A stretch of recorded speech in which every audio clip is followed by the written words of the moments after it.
Si Rogelio yung nakita mo? Sigurado ako, Cecilia. Hindi nga rin ako makapaniwala eh.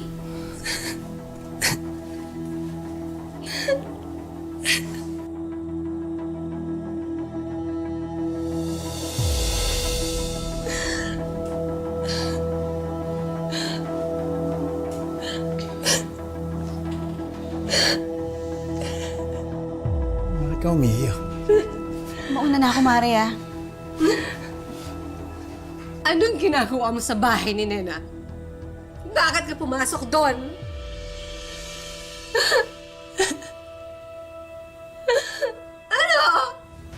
Oo, pero wala naman akong ginawa.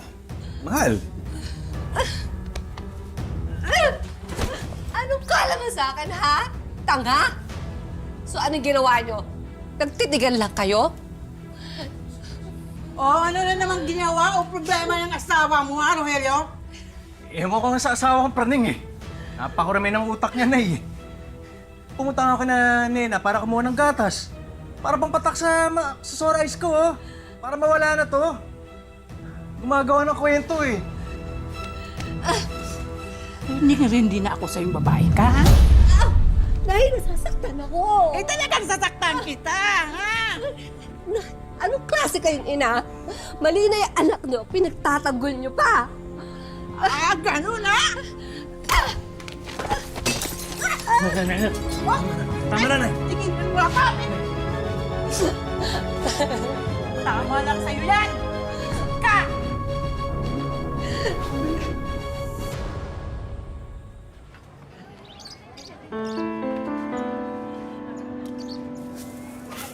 Ang kapal talaga ng mukha ng biyanan at asawa ko. Ako! Cecilia, pasensya ka na. Napasama yata yung pagsumbong ko sa'yo. Wala ka namang kasalanan eh. Gusto mo lang naman talagang tulungan ako. Cecilia, andyan na yung babaeng ahas.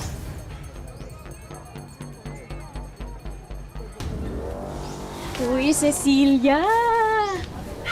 Ay, teka. Ano nangyari sa mukha mo? Bakit puro pasat-sugat yan? Nena, pwede ba? Ayoko ng gulo. Ano ba? Huwag kang magalit sa akin. Hindi pa naman kasi kasalanan na mas fresh pa yung mga isda mo kesa sa'yo. Alam mo, losyang na losyang ka na. Tignan mo ko! Fresh na fresh! Sariwang-sariwa, di ba?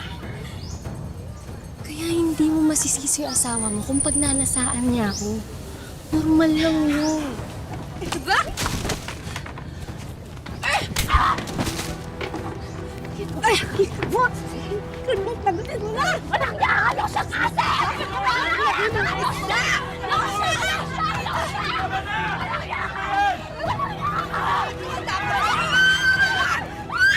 Parang nahugasan ng lansa mo! Walang iya ka! Mas walang iya ka! Binasang isda! Malanda!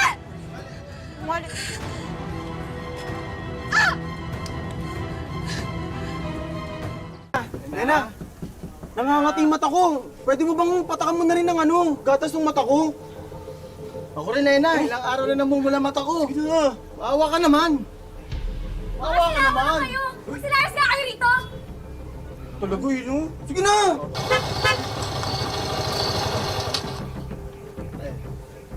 Walang iya naman kayo oh. Ginagawa niyo rito. Papapatak lang ng gatas sa mata. Eh wala namang sore eyes tong mga to eh. Ha? Pero syempre, Pwede. Saan na naman nagudi? Ako pwede. Daya naman. Si Rogelio lang ang pwede. Ganun talaga! Uy! Sige na! Sige na! Lagi na lang pinapaboran to, no? Hoy! Ano naman kami? Mabuti na lang, Cecilia, ginawa mo yung kay Nena. Eh ba naman ang asawa ko gusto pang ahasin? Siguro naman, pagtatanda na yung Nena na yun.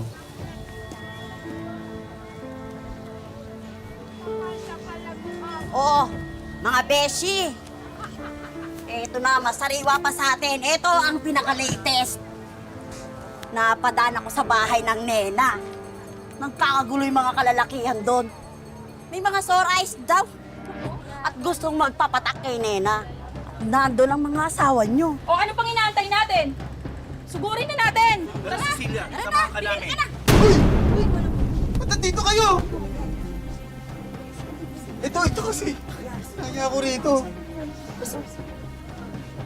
Wala lang. Nena! Nena, buksan mo tong pinto! Pag hindi mo to binuksan, sisirain ko to. Buksan mo to! Hoy, Cecilia, anong ginagawa mo dito, ha? Bakit nag-iskandalo ka? Yung magaling yung anak, pumunta lang naman dito sa bahay ng malanding nena na yan. Ano pinagsasabi mo?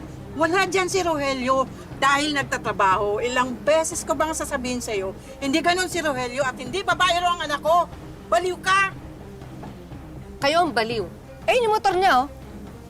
Alam niyo, hindi na ako papayag sa pang-aapi niyo sa akin. Nena! Ano bang problema mo? Ilabas mo ang asawa ko! Hoy, Rogelio! ka na, ha? Rogelio! Hoy, Cecilia, pag hindi ka tumigil dyan, ako ang mismo ang kakaladkad sa'yo! Rogelio!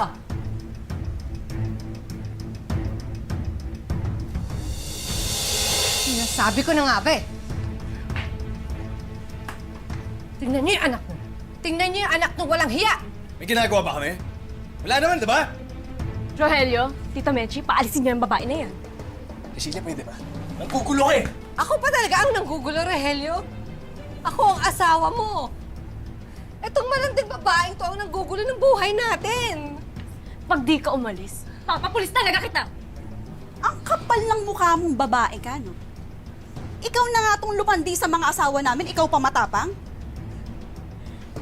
Hindi ko kasalanan kung ako gusto ng asawa niyo. Eh, sa itsura niyong yan. Eh, kahit ako lalaki, ayaw ako. Nangiya ka ba? Ako ah! Ay, ikaw babae! Tigil ka! Tigil ka! Tama na! Sobra ka ha! Baras ka!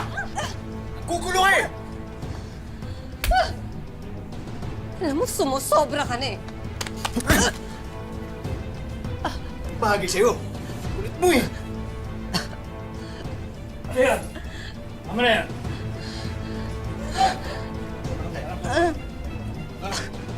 Hindi tayo. Ayun!